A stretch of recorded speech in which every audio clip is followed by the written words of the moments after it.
Hi guys, and welcome back to Moto Joshing. So I just wanted to show you, I previously did the review of my exhaust, and what I started to notice recently was that there was a bit of a rattle on the exhaust. So I thought I must have, because I installed this myself, I must have fitted this wrong or done something wrong. And shock horror, I had done something, but I'd done something that the manufacturer said to do. Scorpion's, guide said to do it. However, I've since found out I was wrong. Not from my own investigation. I went and saw a local mechanic. Robert is one of the guys who's super local to me. He's literally 3 streets around the corner, but advertises in the local, Aberdeen Facebook groups and things for doing bits and pieces and pre-MOT work, and he'll get you back on the road and do wiring quirks, and he'll have a crack at anything when it comes to motorbikes, to be honest. So it's one of those things. So I went to see him this morning, and lo and behold, don't get me wrong, I had not quite got it exactly right on the kind of normal screws and things on the back, and of course I'd already removed the baffle, which was this baffle here, which was obviously in the end of the pipe. However, when I installed it, I actually installed it with this, which is supposed to be one of the restrictors, which I assumed was just part of the internal exhaust. Obviously now know that obviously this is actually a restrictor, and is also a baffle inside the end can, which kind of sat pretty much just there within the 2 link pipes there, which I'll take this off. So it literally sat pretty much inside the pipe there, and obviously this was just rattling around inside.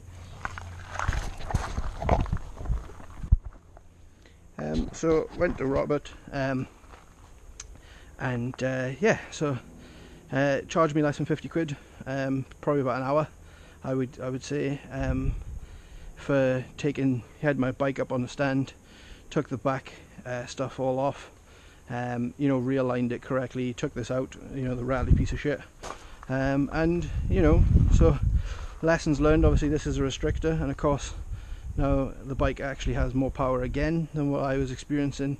I haven't been able to go for a proper run, but obviously the noise is massively increased, and yeah, we've got flames now as well.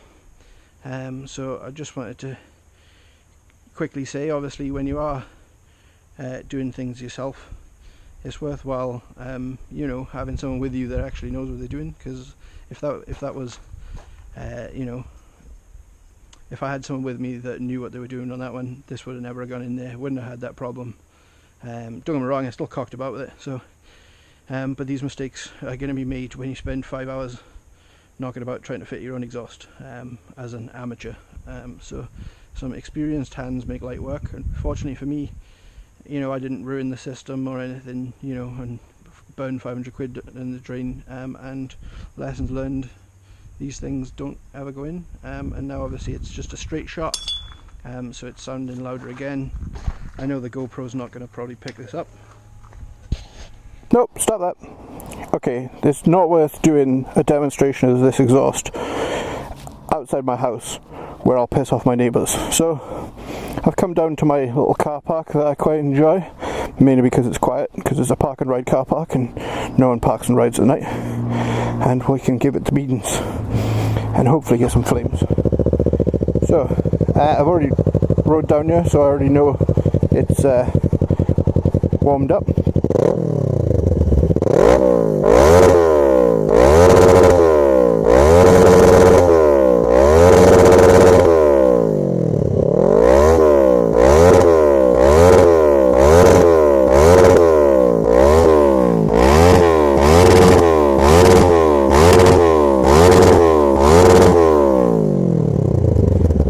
Well, that's enough of that. You get the fucking picture.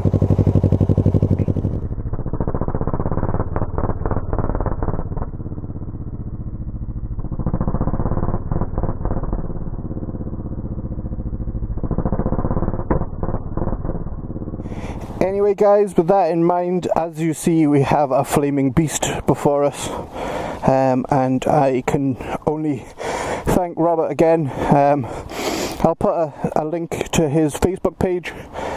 Certainly if you're in the Aberdeen area and you need some work done, can't recommend the guy enough.